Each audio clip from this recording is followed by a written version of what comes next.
வணக்கம். காசி யாத்திரைக்கு செல்ல வேண்டும் என்று எண்ணுபவர்கள் ஒவ்வொருவரும் நிச்சயமாக கயா என்ற பகுதிக்கு சென்று அங்கே இறந்த நம்முடைய முன்னோர்களுக்கு பிண்டம் வைத்து தர்ப்பணம் செய்தால் மட்டுமே நம் முந்தைய காலத்தில் செய்த பாவங்கள் தீரும் என்பது நம்பிக்கையாக இருக்கிறது. வாருங்கள், அசுரனால் புனிதம் பெற்ற அந்த கயா நகரத்தை பற்றி விரிவாக பார்த்துவிடலாம். பாட்னாவிலிருந்து 100 கிலோமீட்டர் தூரத்தில் உள்ளது கயா. இந்துக்களுக்கும் பௌத்தர்களுக்கும் புனித தலமாக திகழ்கிறது. கயா செல்லாமல் காசி யாத்திரை நிறைவு பெறாது என்பார்கள். புராண காலத்தில் கயாசுரன் என்பவன் பிரம்மனை நோக்கி கடுமையான தவம் புரிந்தான். அவன் முன்பாக தோன்றிய பிரம்மன், உனக்கு என்ன வரம் வேண்டும் கேள் என்று கேட்டார். அதற்கு கயாசுரன், தேவர்கள் அனைவரையும் வெல்லும் வரம் எனக்கு வேண்டும் என்ற வரத்தை கேட்டு அந்த வரத்தையும் பெற்றான். இதையடுத்து தேவர்கள் அனைவரையும் வென்ற கயாசுரன் அவர்களை துன்புறுத்தினான். இதனால் தேவர்கள் அனைவரும் சிவபெருமானிடம் சென்று தஞ்சமடைந்தனர். இதனை அடுத்து கயாசுரனுடன் போரிட்ட சிவபெருமான் அவனை காசியில் வைத்து சூலத்தால் குத்தி அவனது தோலை உரித்ததாக புராணத்தில் கூறுகிறது. இன்னொரு புராண கதையின்படி கயாசுரனால் துன்பப்பட்ட தேவர்கள் மகா விஷ்ணுவிடம் சரணடைந்தனர் என்று சொல்லப்படுகிறது. கயாசுரன் இருப்பிடம் சென்ற விஷ்ணு, உனக்கு தேவையான வரத்தை தருகிறேன், தேவர்கள் துன்புறுத்துவதை விட்டுவிடு என்று கேட்டுக்கொண்டார். உடனே கயாசுரன், பாவங்களை போக்கும் அனைத்து தீர்த்தங்களையும் விட நான் உயர்ந்த தீர்த்தமாக இருக்க வேண்டும், அதற்கு என் புனிதமான உடலை தொடுபவர்கள் அனைவரும் மோட்சத்திற்கு செல்ல வேண்டும் என்ற வரம் கேட்டான். மகாவிஷ்ணுவும் அந்த வரத்தை அருளினார். அதன்படி கயாசுரனின் உடல் புனிதமானதாக மாறியது. பாவம் செய்பவர்கள் அனைவரும் கயாசுரனின் உடலை தொட்டு மோட்சத்திற்கு செல்லத் தொடங்கினர். இதை கண்ட யமதர்மன், இது என்ன அநியாயமாய் இருக்கிறது, பாவம் செய்பவர்கள் அனைவருமே மோட்சத்திற்கு செல்வார் என்றால் நரக தண்டனை யார்தான் இங்கு அனுபவிப்பது என கேட்டு விஷ்ணு பகவானிடம் முறையிட்டார். உடனே விஷ்ணு பகவான் பிரம்மனை அழைத்து, நீ கயாசுரனிடம் சென்று உன் உடல் புனிதமானது, ஆகவே அதை கொண்டு யாகம் செய்ய விரும்புகிறோம், எனவே யாகம் செய்ய உன் உடலை தர வேண்டும் என்று கேள் என்றார். பிரம்மனும் அப்படியே கயாசுரனிடம் சென்று கேட்க அவனும் தன்னுடைய உடலை கொடுத்தான். அவனின் உடலின் மீது தேவர்கள் புடைசூழ அமர்ந்து பிரம்மன் வேள்விலை தொடங்கினார். வேள்வி முடிய போகும் தருவாயில் கயாசுரனின் தலை அசைய ஆரம்பித்தது. பிரம்மனின் உத்தரவுப்படி கயாசுரனின் தலை மீது ஒரு கல்லை எடுத்து வைத்தார் யமதர்மன். அப்பொழுதும் கூட கயாசுரனின் தலை அசைவது நிற்கவில்லை. அனைவரும் மகாவிஷ்ணுவை வேண்டினர். அப்பொழுது மகாவிஷ்ணு அங்கு தோன்றி தன் கதாயுதத்தால் கயாசுரனின் தலை அசையாதபடி தடுத்து நிறுத்தினார். மேலும் கயாசுரனிடம், உனக்கு என்ன வர வேண்டும் கேள் என்று கேட்டார். அதற்கோ கயாசுரன், நான் கேட்பது பழைய வரம்தான் என்றாலும் அதையே எனக்கு தந்தருள வேண்டும் என்று கேட்டுக்கொண்டான். இந்த இடம் என் பெயரால் வழங்கப்பட வேண்டும். இங்கு வந்து யார் ஒருவர் தன் முன்னோர்களுக்கு பிண்டம் வைத்து சிரார்த்தம் செய்தாலும் அவர்கள் செய்த பாவங்கள் விலகி முக்தி கிடைக்க வேண்டும் என்றான். விஷ்ணு பகவானும் மகிழ்ந்து அப்படியே ஆகட்டும் என்ற வரத்தையும் கொடுத்ததாக சொல்வார்கள். இந்த புராண நிகழ்வுகளின் காரணமாகவே இங்குள்ள பல்குனி நதியும் விஷ்ணு பாதமும் அட்சயவடமும் புனிதமானதாக கருதப்படுகிறது. பாட்னாவிலிருந்து 100 கிலோமீட்டர் தூரத்தில் உள்ளது இந்த கயா. ஒரு காலத்தில் வரலாற்று ரீதியாக புகழ்பெற்ற மகத பேரரசின் ஒரு பகுதியாக இருந்த நகரம்தான் இது. பல்குனி நதியும் ஓரத்தில் அமைந்துள்ளது இந்த நகரம். இந்துக்களுக்கும் பௌத்தர்களுக்கும் இது ஒரு புனித தலமாக திகழப்படுகிறது என்று சொன்னால் அது மிகையாகாது. அடுத்ததாக நாம் காணவிருப்பது தீர்த்த யாத்திரை என்பது என்ன, அதன் பலன்கள்தான் என்ன என்பதை பற்றித்தான் பார்க்க போகிறோம். சக்திக்கு மீறி செய்யும் தானம் விஷத்திற்கு சமம். கடமைக்காக செய்யும் தீர்த்த யாத்திரையால் எந்த பலனும் கிடையாது. காசி யாத்திரை பற்றி சொல்ல ஆரம்பிக்கும் பொழுது முக்கியமாக தெரிந்து கொள்ள வேண்டிய சில விஷயங்கள் உண்டு. காசி யாத்திரை என்பது நேரடியாக காசிக்கு செல்லும் வழக்கம் கொண்டது கிடையாது. ராமேஸ்வரத்தில் இருந்து தொடங்கி காசிக்கு சென்று மீண்டும் ராமேஸ்வரம் வந்து இந்த யாத்திரையை பூர்த்தி செய்வார்கள். ஆகையால் காசி யாத்திரை பற்றி சொல்ல ஆரம்பிக்கும் பொழுது ராமேஸ்வரத்தை பற்றி சொல்ல வேண்டியது மிகவும் அவசியமானதாக கருதப்படுகிறது. காசி செல்லும் முன் ராமேஸ்வரம் தொடங்கி பிரயாகை மற்றும் கயாவும் சேர்ந்ததுதான் காசி யாத்திரை. இதற்கு காசி யாத்ரா கிரமம் என்ற விதியும் உண்டு நண்பர்களே.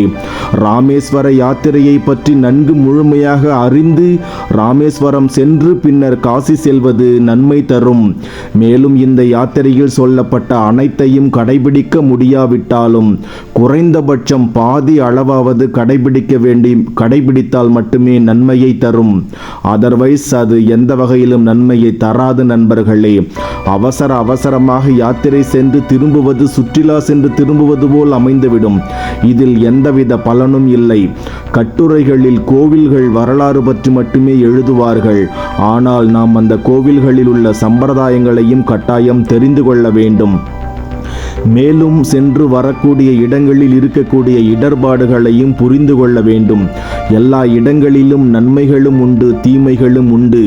ஒரு இடத்தில் அதிக கூட்டங்கள் கூடும் பொழுது அங்கு சில பிரச்சனைகளும் உருவாகும். சில இடங்களில் அதிகார மையம் உருவாகும். சில இடங்களில் போலித்தன்மை உருவாகும்.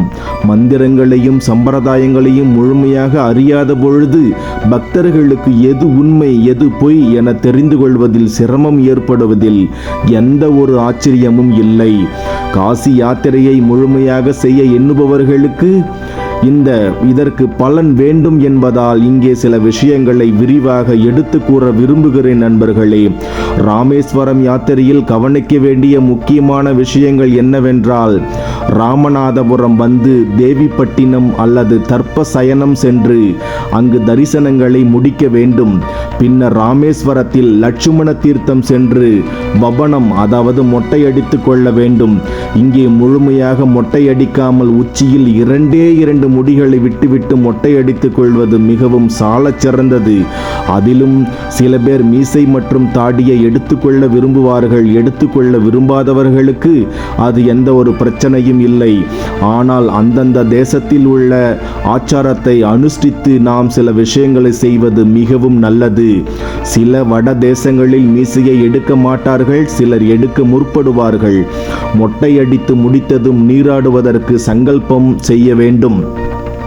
அதாவது அங்குள்ள புண்ணிய தீர்த்தத்தில் குளிப்பதற்கு முன் செய்ய வேண்டிய சங்கல்பம். அதன் பின் ரண்ய தீர்த்தம், பிண்டதானம் போன்றவை அவரவர் சக்திக்கு ஏற்றபடி செய்து அங்குள்ள தீர்த்தங்களில் நீராட வேண்டும். அதைத் தொடர்ந்து ராமநாதரை அர்ச்சித்து வழிபட வேண்டும். இறைவனை வழிபட்டதும் தனுஷ்கோடி செல்ல வேண்டும். பொதுவாக எந்த நதி தீர்த்தம், குளம், சமுத்திரம் போன்ற இடங்களில் குளிப்பதாக இருந்தாலும் அதற்குரிய நமஸ்காரம், சங்கல்பம், தர்ப்பணம் போன்றவை செய்வது சாலச் சிறந்தது. வலது கையால் தீர்த்தத்தை தலையில் தெளித்து கொண்டு பின் முறையாக குளிக்க வேண்டும். அர்க்கியமும் விட வேண்டும். பின் மனமுருகி பிரார்த்தனை செய்ய வேண்டும். ஒவ்வொரு தீர்த்தங்களுக்கும் ஒரு விசேஷ பலனை தருவதால் மொத்தம் 36 முறை நீராட வேண்டும் என்று சொல்லப்படுகிறது நண்பர்களே. இது ஒரே நேரத்தில் செய்ய முடியாவிட்டால் 2-3 நாட்களாக பிரித்து கொண்டு செய்வது விசேஷம் என்பது பெரியவர்களின் கருத்து. ராமேஸ்வரத்தில் தர்ப்பணம் செய்வதை தவிர சுக்ரீவன், நலன், சீதா, லட்சுமணர், ராமச்சந்திரமூர்த்தி ஆகியோரை தியானம் செய்து எல்லோருக்கும் 3 முறை தர்ப்பணம் விட வேண்டும். கோடிக்கரையில் ஒரு சிரார்த்தமாவது செய்ய வேண்டும். அரிசி, எள்ளு இவைகளால் பிண்டதானம் செய்ய வேண்டும். எதுவுமே இல்லாவிட்டால் ரண்யமாக பணம் தாம்பூலம் வைத்து கொடுத்து விடலாம். பின் ராமேஸ்வரம் வந்து கோடி தீர்த்தத்தில் குளித்து அந்த தீர்த்தத்தை எடுத்துக்கொள்ள வேண்டும். இந்த யாத்திரை முடிக்கும் பொழுது நாம் உறவினர்களையும் பெரியோர்களையும் நமது இல்லத்தில் வரவழைத்து அன்னமிட்டு யாத்திரையை பூர்த்தி செய்து கொள்வது மிகவும் விசேஷம். வருட சிரார்த்தம் என்பது ஒவ்வொரு வருடமும் தாய் தந்தையர் மரணம் அடைந்த அதே மாதம் அதே தேதி வருவதை குறிக்கும். இதை எக்காரண கொண்டும் நிறுத்தவே கூடாது. விசேஷ சிரார்த்தம் என்பது நாம் தீர்த்த யாத்திரை செல்லும் பொழுது அங்கு செய்வது. இது எப்பொழுது வேண்டுமானாலும் தீர்த்த யாத்திரை செல்லும் போதெல்லாம் செய்யலாம். ராமேஸ்வரம், காசி போன்ற இடங்களுக்கு எப்பொழுது செல்லலாம் என்று கேட்டால், வருடத்தின் 365 நாட்களும் சென்று நாம் செய்ய வேண்டிய கடமைகளை செய்யலாம். அதே நேரத்தில் அமாவாசை, மகா சங்கரணம், கிரகணம், மகாலய பட்சம் போன்ற புண்ணிய காலங்களை தேர்ந்தெடுத்து செய்யும் பொழுது மிகவும் விசேஷமானதாக இருக்கும் என்று நம்பப்படுகிறது. மக்களே, இதில் கவனிக்க வேண்டிய ஒரு விஷயம் இருக்கிறது. பல ஆன்மீக அன்பர்கள் எனது தாய் தந்தையாரின் சிரார்த்தத்தை வருடா வருடம் ராமேஸ்வரம் சென்று செய்கிறேன், காசி சென்று செய்கிறேன் என கூறுவார்கள். இவ்வாறு செய்வது கூடாது. தாய் தந்தையின் திதி கொடுக்கும் பொழுது தனியாக செய்துவிட்டு பின் ராமேஸ்வரத்திலும் காசியிலும் செய்ய வேண்டிய விசேஷ சிரார்த்தத்தை அங்கு செய்யலாம். ஏனென்றால் தீர்த்த யாத்திரையில் வழக்கமான சிரார்த்தத்தை செய்வதா அல்லது அங்கு செய்ய வேண்டிய விசேஷ சிரார்த்தத்தை செய்வதா என்ற கேள்வி எழும். தீர்த்த யாத்திரை செல்லும் பொழுது வழக்கமான திதி வந்தால் காசி, ராமேஸ்வரம் போன்ற எல்லைக்கு செல்வதற்கு முன்பாகவே முன்னோர்களின் வருட சிரார்த்தத்தை செய்துவிட்டு பின்னர்தான் ராமேஸ்வரம் மற்றும் காசி செல்ல வேண்டும். அப்படி செய்தால்தான் அது விசேஷமானதாக மாறும். நண்பர்களே, சரி, ராமேஸ்வரம் மற்றும் காசி யாத்திரை செல்வதால் ஏற்படக்கூடிய பலன்கள்தான் என்ன அப்படிங்கிறத பற்றி கொஞ்சம் விரிவாகவே பார்த்து விடலாம். நண்பர்களே, காசி யாத்திரை என்பது மிகவும் பிரபலமான ஒன்று. ராமேஸ்வரத்தில் தொடங்கி பின் ராமேஸ்வரத்திலேயே காசி யாத்திரை முடிக்கப்பட வேண்டும் என்பது ஐதீகம். காசி யாத்திரை என்பது மிகவும் பிரபலமான ஒன்றாக கருதப்பட்டாலும், சந்திர வம்சத்தில் புண்ணியநிதி என்ற அரசன் பிறந்து மதுரையை ஆண்டு வந்தார். இந்த மன்னருக்கு ராமேஸ்வரம் ராமநாத சுவாமி மீது அதீதமான பக்தி இருந்தது. தன் முன்னோர்களுக்காகவும் தனக்கு மகள் பிறக்க வேண்டும் என்பதற்காகவும் அவர் ராமேஸ்வர யாத்திரை செல்ல எண்ணினார். தன் மகனிடம் ஆட்சி பொறுப்பை கொடுத்துவிட்டு தன் மனைவி மற்றும் படை பரிவாரங்களுடன் ராமேஸ்வரம் வந்தார். தனுஷ்கோடியில் தங்கி எல்லாவித புண்ணிய தீர்த்தங்களிலும் முறைப்படி குளித்து ராமநாதரை வழிபட்டு அங்கேயே தங்கியிருந்தார். அந்த நேரத்தில் படித்த வேத விற்பனர்களை கொண்டு பகவான் விஷ்ணுவை வேண்டி ஒரு யாகமும் செய்தார். அந்த யாகம் முடிந்தபின் தன் மனைவியுடன் புனித நீராட தனுஷ்கோடி சென்றார். நீராடிய பின் தான தர்மங்கள் செய்துவிட்டு ஊருக்கு திரும்பிக் கொண்டிருந்தார். அப்பொழுது வழியில் அழகிய சிறுமியை கண்டார். 5 வயதுடைய அந்த பெண் பிள்ளை அரசனை நோக்கி, மன்னா, நான் தாய் தந்தை இல்லாதவள், என்னை உன் மகளாக ஏற்று வளர்த்து வருகிறாயா என கேட்டது. அரசனும், மகள் வேண்டிதான் இத்தனை தூரம் வந்தேன். நீர் பார்ப்பதற்கு மகாலட்சுமி போல் இருக்கிறாய், நீ அவசியம் என்னுடன் வா என அழைத்தார். அப்பொழுது அந்த பெண் குழந்தை, அரசே, ஒரே ஒரு நிபந்தனை உண்டு. என்னை யாரும் தீண்டக்கூடாது. என்னை யாராவது தீண்டினால் அவர்களுக்கு நீ தண்டனை வழங்க வேண்டும் என்று கூறியது. அரசனும் ஒப்புக்கொண்டு மகாராணியுடன் அந்த சிறுமியை அழைத்து கொண்டு அரண்மனை வந்து சேர்ந்தார். ஒரு சமயம் அரசவை தோட்டத்தில் அந்த சிறுமி பூப்பறித்து கொண்டிருந்தாள். அப்போது மிகுந்த ஒளி பொருந்திய தோற்றம் கொண்ட ஒரு அந்தணர் கங்கை நீர் நிரம்பிய குடத்தை தோளில் ஏந்தியபடி அங்கு வந்து அந்த சிறுமியை நோக்கி, பெண்ணே, நீ யார் என்று கேட்டு தொட்டார். உடனே அந்த சிறுமி அலறினாள். அவளது சத்தம் கேட்டு அங்கு வந்த அரசனிடம், இந்த ஆள் என்னை தீண்டிவிட்டார், இவருக்கு தண்டனை வழங்குங்கள் என்றாள். அரசனும் அந்த அந்தணரை ராமநாத சுவாமி கோவிலுக்கு இழுத்து சென்று அங்குள்ள சங்கிலியால் பிணைத்து வைத்தார். பின்னர் தன் மகளிடம், பெண்ணே, கவலைப்படாதே, நாளை விசாரணை நடத்தி அவருக்கு சரியான தண்டனை வழங்குகிறேன் என்று கூறினார். அன்றைய தினம் மன்னனிடம் கனவில் சங்கு சக்கரதாரியாக தோன்றிய மகாவிஷ்ணு, மன்னா, அந்தணராக வந்தது நான் தான். இப்பொழுது உன்னிடம் வளர்ந்து வரும் பெண் மகாலட்சுமியே ஆவாள் என்று கூறி மறைந்தார். திடுக்கிட்டு விழித்த மன்னன் சங்கிலியால் தான் பிணைத்த அர்த்தனரை காணாதது அறிந்து தவித்தார். இறைவனையே சங்கிலியால் பிணைத்து விட்டேனே என்று வருந்தினார். தன்னுடைய இந்த பாவத்தை போக்க வேண்டும் என்று இறைவனை வேண்டினார். அப்போது மகாவிஷ்ணு, நீ என்னை சங்கிலியால் பிணைத்த கோலத்திலேயே மகாலட்சுமியுடன் சேது மாதவன் என்ற பெயரில் நான் இங்கேயே தங்கிவிடப் போகிறேன், உனக்கு வைகுண்ட பதவியும் அருள்வேன் என்று கூறி மறைந்தார். ஸ்ரீ ராமநாத சுவாமி ஆலயத்தில் மேற்புறம் 2ஆம் பிரகாரத்திற்கும் 3ஆம் பிரகாரத்திற்கும் இடையே சேது மாதவ தீர்த்தம் என்ற குளம் இருக்கிறது. இதற்கு வடக்கு புறம் சேது மாதவன் சந்நிதியும் இருக்கிறது. இங்கு குளித்து சேது மாதவனை தரிசிப்பவர்களுக்கு சேது ஸ்நான பலன் கிடைக்கும் என்றும், தனுஷ்கோடியில் இருந்து கொண்டு வரும் மணலை இவருடைய சந்நிதியில் வைத்து பூஜை செய்தால் காசி யாத்திரை பலன் கிடைக்கும் என்றும் கூறுகிறார்கள். ராமேஸ்வரம், பிரயாகை, காசி ஆகிய 3 இடங்களும் சிவபெருமானுக்கு உரிய இடங்களாக பொதுவாக அறியப்பட்டாலும் இந்த 3 இடங்களிலுமே மகாவிஷ்ணுவும் அருள்பாலிக்கிறார் என்பது உண்மை. ராமேஸ்வரத்தில் சேது மாதவன் இருப்பதைப் போல பிரயாகையில் வேணி மாதவன், காசியில் பிந்து மாதவன் என்ற பெயரில் மகாவிஷ்ணு அருள்பாலிக்கிறார். ராவண வதம் முடிந்து ராமேஸ்வரம் வந்த ராமபிரான் சீதா தேவியுடன் சேர்ந்து சிவபெருமானை பூஜிக்க எண்ணினார்.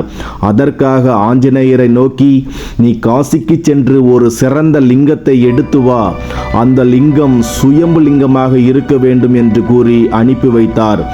காசிக்கு சென்ற அனுமன் சிறந்த சிவலிங்கத்தை தேட ஆகாயத்தில் பறந்த கருடன் அப்படி ஒரு சிவலிங்கத்தை அனுமனுக்கு காண்பித்து உதவியது. அந்த சிவலிங்கத்தை அனுமன் எடுக்க அதை பைரவர் தடுத்தார். இருப்பினும் ராமனின் அருளால் சிவலிங்கத்தை அனுமன் எடுத்து சென்று விட்டார். அப்போது ஏற்பட்ட சாபம் காரணமாகத்தான் இன்றளவும் காசியின் மீது கருடன் பறப்பதில்லை என்று சொல்கிறார்கள். இந்த நிலையில் சிவலிங்கத்துடன் ஆஞ்சநேயர் வருவதற்கு தாமதம் ஏற்பட்டது. எனவே சீதா பிராட்டி மணலில் சிவலிங்கம் ஒன்றை பிடித்து வைக்க அதற்கும் ராமபிரான் அவர்கள் பூஜை செய்தார். அப்போது சிவலிங்கத்துடன் வந்த அனுமன், பிரபு, நான் எடுத்து வந்த சிவலிங்கத்தை தாங்கள் பூஜிக்க வேண்டும் என்றார். அதற்கு ராமபிரான், மணலில் செய்த இந்த சிவலிங்கத்தை அகற்றிவிடு என்று கூற தன் வாளால் அனுமன் சிவலிங்கத்தை அகற்ற முயன்றார். ஆனால் அது முடியாமல் பல அடி தூரம் போய் விழுந்தார். ஆஞ்சநேயரின் வாள்பட்ட அடையாளம் அந்த மணல் லிங்கத்தின் மீது இன்றளவும் காணப்படுவதாக சொல்கின்றனர். ஆஞ்சநேயர் கொண்டு வந்த சிவலிங்கமானது ராமநாதர் சந்நிதிக்கு வடக்கு புறம் உள்ளது. இந்த சந்நிதியில் இருந்துதான் முதல் பூஜையை தொடங்குவார்கள். ராமேஸ்வர யாத்திரையில் மணலில் 3 சிவலிங்கம் பிடித்து அதை வேணி மாதவர், பிந்து மாதவர், சேது மாதவர் என பூஜிப்பார்கள். சேது மாதவரை கடலில் கரைத்துவிட்டு பிந்து மாதவரை தானம் செய்துவிட்டு வேணி மாதவரை எடுத்து சென்று பிரயாகையில் உள்ள திருவேணியில் கரைப்பார்கள். சிலர் பிந்து மாதவரை காசியில் கங்கையில் கரைக்கலாம் என்பார்கள். அது அவரவர் விருப்பம். ஆஞ்சநேயர் சிவலிங்கத்தை காசியில் இருந்து எடுத்து வந்ததால் பிந்து மாதவரை காசியில் கரைக்கும் பழக்கமில்லை என்பது பெரியோர்களின் கருத்து. காசிக்கு சென்று காசி விஸ்வநாதரை வழிபட்டதும் மீண்டும் ராமேஸ்வரம் பிரயாகையில் எடுத்து வந்த அந்த புனித நீரை கொண்டு ராமநாதரை அபிஷேகம் செய்து யாத்திரையை பூர்த்தி செய்வார்கள். கூடுமானவரை பிரயாகையில் இருந்து எடுத்து வரும் நீரை பிளாஸ்டிக் பாட்டிலில் எடுத்து வராமல் பித்தளை சொம்பில் அல்லது வேறு ஏனும் ஒரு பாத்திரத்தில் எடுத்துக்கொள்வது மிகவும் உத்தமமாக பார்க்கப்படுகிறது. நண்பர்களே, ராமேஸ்வரத்தில் தொடங்கி பின் ராமேஸ்வரத்திலேயே இந்த காசி யாத்திரையை முடிக்க வேண்டும். நண்பர்களே, ஆஞ்சநேயர் அவர்கள் காசிக்கு சென்று சிவலிங்கம் எடுத்து வரும்பொழுது ஒரு கருடன் மேலே இருந்து காட்டி கொடுத்ததாக சொன்னேன் அல்லவா? அதில் அந்த பைரவர் தடுத்தார் அல்லவா? தன்னை மீறியும் அந்த கருடன் ஆஞ்சநேயருக்கு துணை நின்றது என்று பைரவர் அவர்கள் அன்று சாபமிட்ட காரணத்தினால்தான் கருடன் இன்று வரை காசியின் நகரத்தின் பறப்பதில்லை என்று கூறப்படுகிறது வரலாறு. முறையான காசி யாத்திரையானது எப்படித்தான் செய்ய வேண்டும் என்று கேட்டால், முதலில் நாம் நம்முடைய குலதெய்வத்திற்கு சென்று வழிபாடு செய்ய வேண்டும். காசிக்கு சென்று யாத்திரை செய்ய உள்ளேன். அந்த யாத்திரைக்கு எனக்கு பக்கபலமாக இருந்து அனைத்து இடங்களிலும் துணையாக நிற்க வேண்டும் என்று வேண்டிக் கொண்டு பின்பு வீட்டுக்கு வந்துவிட வேண்டும். வீட்டுக்கு வந்த பிறகு முதன்முறையாக ராமேஸ்வரம் செல்ல வேண்டும். அங்கே அக்னி தீர்த்தத்தில் ஸ்நானம் செய்ய வேண்டும். 21 தீர்த்தத்திலும் நீராடி ராமநாத சுவாமியை தரிசனம் செய்ய வேண்டும். தென்னாட்டில் இருந்து காசி யாத்திரை செல்பவர்கள் முதலில் ராமேஸ்வரம் சென்றுதான் சங்கல்பம் செய்து அக்னி தீர்த்தத்தில் ஸ்நானம் செய்ய வேண்டும். கடலில் மூழ்கி 3 முறை மூழ்கி மணல் எடுத்து பின்னர் மூதாதையருக்கு சிரார்த்த காரியங்களை செய்த பிறகு, அதாவது தவசம் செய்த பிறகு ஆரம்பிக்க வேண்டும். பிதுர் தர்ப்பணம் முடித்த ராமநாத சுவாமி கோவிலில் உள்ள 21 தீர்த்தத்திலும் நீராடி ராமநாத சுவாமியை தரிசனம் செய்ய வேண்டும். அக்னி தீர்த்தத்தில் எடுத்த அந்த மணலை பத்திரமாக பூஜை செய்து காசி யாத்திரை ஆரம்பித்த பின்னர் நாம் நேராக திரிவேணி சங்கத்தில் சென்று அதை கரைத்து விட வேண்டும். ஆனால் அப்படி உடனடியாக செல்ல முடியாத சூழல் ஏற்பட்டால் அங்கே ராமேஸ்வரத்தில் எடுத்து வந்த அந்த மணலை, அதாவது அந்த சிவலிங்கத்தை, சிவலிங்கம் என்று சொல்வார்கள், மணல் என்று சொல்ல மாட்டார்கள், பூஜை அறையில் வைத்து காசி செல்வதற்கு முன்பு வரை நாம் அதை பூஜை செய்ய வேண்டும் நண்பர்களே. ஓகே, நம்ம காசி போகிறதுக்கு ரெடி ஆகிட்டோம் அப்படின்னா காசி யாத்திரை ஆரம்பித்த பின்னர் முதலில் பிரயாகை திரிவேணி சங்கமத்தில் ஸ்நானம் செய்து ராமேஸ்வரத்தில் இருந்து கொண்டு சென்ற அந்த மணலை, அதாவது அந்த சிவலிங்கத்தை கரைத்து விட வேண்டும். காசி சென்று கங்கையில் ஸ்நானம் செய்து காசி விஸ்வநாதரை முதலில் வழிபாடு செய்ய வேண்டும். பின்னர் அன்னபூரணி அம்பாள், விசாலாட்சி அம்பாள் மற்றும் தெய்வங்களை தரிசித்து பிறகு கடைசியாக காலபைரவரை தரிசித்து ஆசி பெற்று விடைபெற வேண்டும். அதன் பிறகு கயாவிற்கு சென்று மறைந்த மூதாதையர்களுக்கு சிரார்த்தங்களை செய்து மீண்டும் திரிவேணி சங்கமம் வந்து கங்கையில் தீர்த்தம் எடுத்துக்கொண்டு பின்னர் ராமேஸ்வரம் சென்று ராமேஸ்வரருக்கு அபிஷேகம் செய்தால்தான் காசி யாத்திரை பூர்த்தியாகும் என்பது ஐதீகம். சம்பிரதாயப்படி இப்படித்தான் செய்ய வேண்டும் நண்பர்களே. இருந்தாலும் இன்றைய அவசர உலகத்தில் யாராலும் இதை கடைபிடிக்க முடியவில்லை என்பது நிதர்சனமான உண்மையாக இருக்கிறது. காசி பிரயாகை கயா யாத்திரை செல்ல முடிவு எடுத்த பின்னர் சம்பிரதாயமாக எவ்வாறு செல்வது என்று புத்தகங்களிலும் வலைத்தளங்களிலும் பார்த்து அறிந்து அதற்கேற்றவாறு பயணத்தை அமைத்துக் கொள்ளலாம். உத்தரப்பிரதேச மாநிலத்தில் காசி மாவட்டத்தில் காசி அமைந்துள்ளது. காசி நகர் புனிதமான கங்கை கரையின் மேற்கு கரையில் அமைந்துள்ளது. மோசல் சராய் ரயில் நிலையத்தில் இருந்து 15 கிலோமீட்டர் தொலைவில் வாரணாசி ரயில் நிலையம் உள்ளது. காசி, வாரணாசி, பனாரஸ் அனைத்தும் ஒன்றுதான். இவ்விரண்டு இடங்களிலும் ரயில் ஏறி இறங்கலாம். காசி ரயில் நிலையத்தில் இருந்து விஸ்வநாதர் ஆலயம் 3 கிலோமீட்டர் தூரம்தான். பருணா, ஆசி ஆகிய இரு நதிகளின் சங்கத்தலம் ஆதலால் இது வாரணாசி என்று பெயரானது. இது ஜோதிலிங்க முக்தி தரும் தலங்களில் ஒன்று. ராமேஸ்வரம், காசி, பிரயாகை என்னும் அலகாபாத், கயா முதலியவற்றை தரிசித்தால் இறை அனுபவமும் மன அமைதியும், பாவங்கள் விலகி தோஷ சாந்தி ஏற்பட்டு நிம்மதியும் பெறலாம் நண்பர்களே. அடுத்ததாக நாம் இந்த வீடியோ பதிவில் காணவிருப்பது குறைவில்லாத செல்வத்தை அள்ளித்தரும் அன்னபூரணி அம்மன் வழிபாடு. ஆம், தங்க அன்னபூரணியை தரிசிக்கவே காசி யாத்திரை சில பேர் செல்வார்கள். அன்னபூரணியை வணங்கினால் வற்றாத செல்வங்களும் உணவும் கிடைக்கும் என்பது ஐதீகம். நாம் உண்ணும் உணவுகள் அனைத்தையும் விளைவிப்பதும் அதற்கு ஆதாரமாய் இருப்பதும் அன்னபூரணியே. இந்த அன்னபூரணியை தனத்ரயோதசி தொடங்கி தீபாவளி வரை தொடர்ந்து 3 நாட்கள் விரதம் இருந்து பூஜை செய்து வணங்கலாம். நம்முடைய வீட்டில் கூட அன்னபூரணி உருவச்சிலை வைத்து பூஜை செய்து வணங்கிட அனைத்து நலன்களையும் வழங்குவாள் என்பது ஐதீகம். தீபாவளி நாளில் லட்சுமி குபேர பூஜை செய்வது போல நாம் அன்னபூரணியை விரதம் இருந்து வணங்கினால் வற்றாத செல்வங்களும் உணவும் கிடைக்கும் என்பது ஐதீகம். காசியில் அன்னபூரணி அள்ள குறையாத அட்சய பாத்திரத்தால் பால் அன்னம் தந்து உலக உயிர்களின் அன்னதோஷம் என்னும் வறுமை அண்டாதவாறு அருள் புரிகிறாள். தனத்ரயோதசி தொடங்கி தீபாவளி அமாவாசை நாட்களில் காசியில் தங்கமயமாய் காட்சி தரும் அன்னபூரணியை தரிசிக்க வாழ்நாள் முழுவதும் அள்ள குறையாத அன்னத்தையும் செல்வத்தை வழங்கிடுவாள். இந்த நாட்களில் தங்க அன்னபூரணியை தரிசிக்கவே பெரும்பாலானோர் காசி யாத்திரை செல்கின்றனர். காசியில் தீபாவளி அன்று அன்னக்கூடம் என்ற நிகழ்வில் பலவித உணவுகள், பலகாரங்கள் வைத்து பூஜை செய்து அனைவருக்கும் பிரசாதமாக வழங்கப்படும். மறுநாள் லட்டு தேரில் அன்னபூரணி ஊர்வலம் வருவாள். எண்ணற்ற லட்டுகளால் உருவான தேரில் உள்ள லட்டுக்களை பக்தர்களுக்கு பிரசாதமாக கொடுப்பார்கள். அன்னபூரணி அவதாரம் எப்படி நிகழ்ந்தது, அவர் காசிக்கு எப்படி வந்தார் என்பதே ஒரு புராண கதையாக சொல்லப்படுகிறது நண்பர்களே. நான்முகன் என்று போற்றப்படும் பிரம்மனுக்கு முன்பு 5 தலைகள் இருந்தனவாம். இதனால் கர்வம் அதிகமாக இருந்தது. பார்வதி, பரமசிவன், பிரம்மா ஆகிய மூவருக்கும் இடையேயான சிறு பிரச்சனையில் பிரம்மனின் ஒரு தலையை சிவன் அறுத்து விட்டார் என்பது சொல்லப்படுகிறது.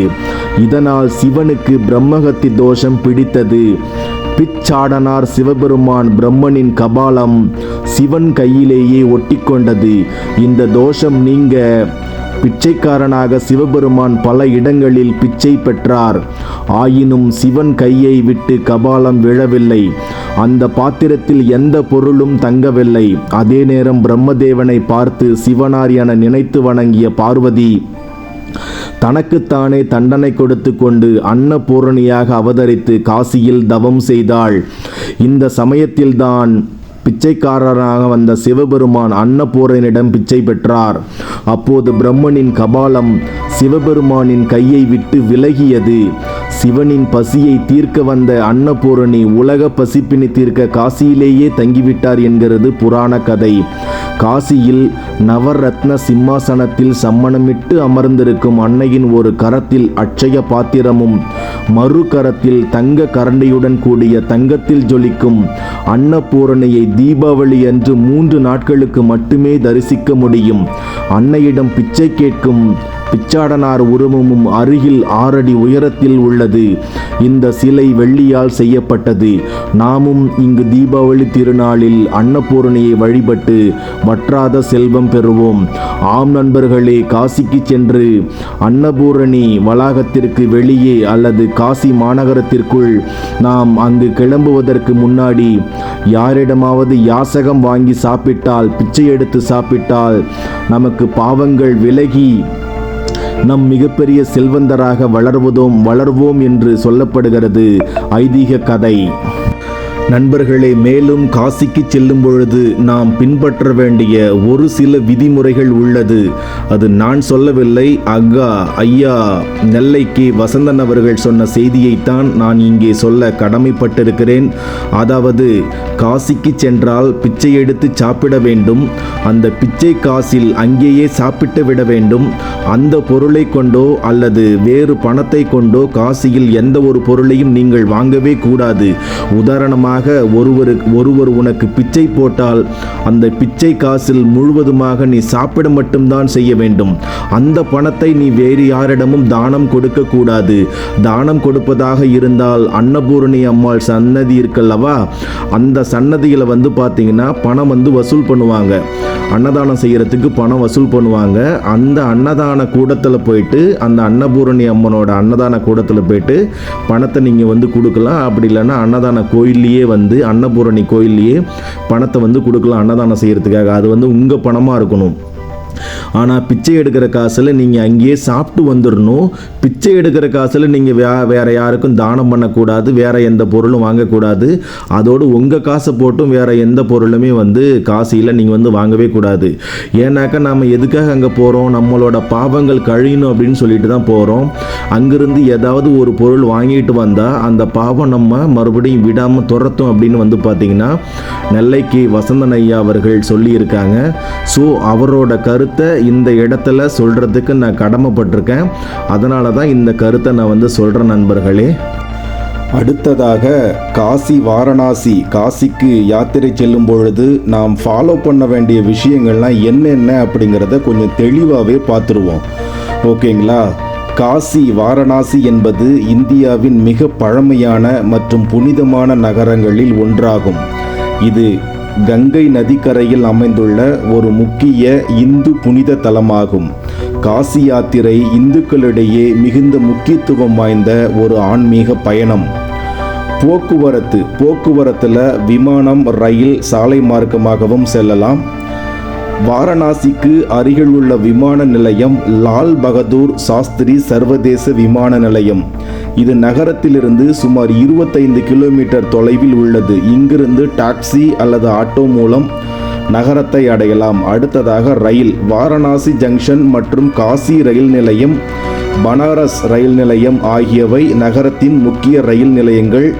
நாட்டின் பல்வேறு பகுதிகளிலிருந்தும் இங்கு ரயில் சேவைகள் உள்ளன. சாலை வழியாகவும் வாரணாசியை எளிதாக அடையலாம். மாநில அரசு பேருந்துகள் மற்றும் தனியார் டாக்ஸிகள் இயக்கப்படுகின்றன. அடுத்ததா தங்குமிடம். பட்ஜெட்டுக்கு ஏற்ற பல்வேறு வகையான ஹோட்டல்கள், கெஸ்ட் ஹவுஸ்கள், தர்மசாலைகள் மற்றும் ஆசிரமங்கள் காசியில் உள்ளன. கங்கை நதிக்கரைக்கு அருகில் உள்ள தங்குமிடங்கள் அதிக வசதியாகவும் ஆன்மீக அனுபவத்திற்கு ஏற்றதாகவும் இருக்கும். முன்பதிவு செய்வது மிகவும் சாலச் சிறந்தது. குறிப்பாக பண்டிகை காலங்களில் கட்டாயமாக முன்பதிவு செய்தே ஆக வேண்டும். அடுத்ததாக பார்க்க வேண்டிய இடங்கள். காசி விஸ்வநாதர் கோயில். 12 ஜோதிர் லிங்கங்களில் ஒன்று இந்த காசி விஸ்வநாதரை தரிசிக்க வேண்டும். கங்கை நதி மற்றும் படித்துறைகள். தசாவமேத் காட், ஹரிச்சந்திரா காட், மணிகர்ணிகா காட் போன்றவை மிகவும் பிரபலமானவை. கங்கையில் புனித நீராடுவது காசி யாத்திரையின் முக்கிய பகுதியாகும். கங்கா ஆரத்தி. மாலை நேரத்தில் தசாஸ்வமத் காட்டில் நடைபெறும் கங்கா ஆரத்தி ஒரு கண்கவர் ஆன்மீக அனுபவமாகும். சங்கட் மோச்சன் ஹனுமான் கோயில் ஹனுமானுக்காக அர்ப்பணிக்கப்பட்ட ஒரு பிரபலமான கோயில். அடுத்ததாக துர்கா கோயில். சிகப்பு கற்களால் கட்டப்பட்ட அழகிய துர்கா கோவில். சங்கர் ஆச்சாரியா கோல்டன் மந்திர். சாரநாத். வாரணாசிக்கு அருகில் உள்ள சாரநாத் புத்தர் தனது முதல் போதனையை வழங்கிய இடமாகும்.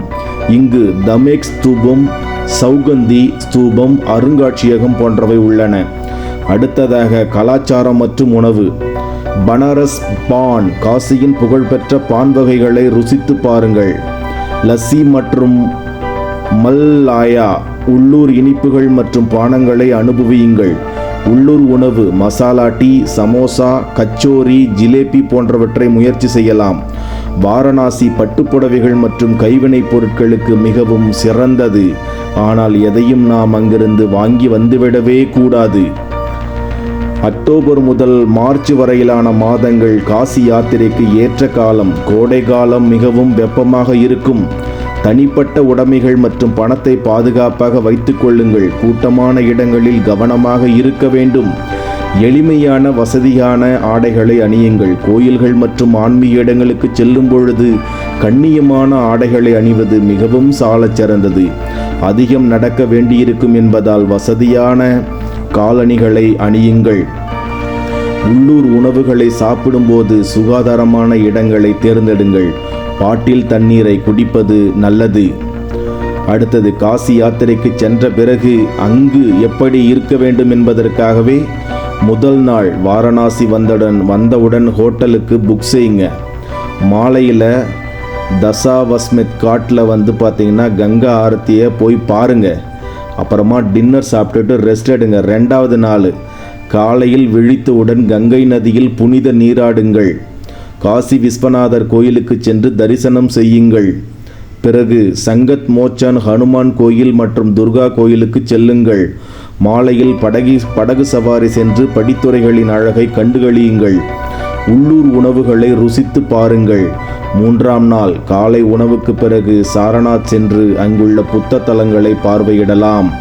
வாரணாசிக்கு திரும்பி உள்ளூர் சந்தைகளில் ஷாப்பிங் செய்யக்கூடாது. மாலை அல்லது இரவு வாரணாசியில் இருந்து புறப்படலாம். காசி யாத்திரை ஒரு தனித்துவமான மற்றும் ஆன்மீக ரீதியான நிறைவான அனுபவமாக இருக்கும் நண்பர்களே. இந்த பயணத்திற்கான திட்டமிடலுக்கு உங்களுக்கு வேறு ஏதேனும் விவரங்கள் தேவைப்பட்டால் தயங்காமல் கேளுங்கள். இந்த வீடியோ பதிவு உங்களுக்கு பிடித்திருக்கும் என்று நான் ஆழமாக நம்புகிறேன். இந்த வீடியோ பதிவு உங்களுக்கு பிடித்திருக்கும் பட்சத்தில் உங்களது நண்பர்களுக்கு ஷேர் செய்யுங்கள், கமெண்ட் செய்யுங்கள், லைக் செய்யுங்கள். புதிய நண்பர்கள் தயவு செய்து சப்ஸ்கிரைப் செய்யுங்கள். நன்றி, வணக்கம்.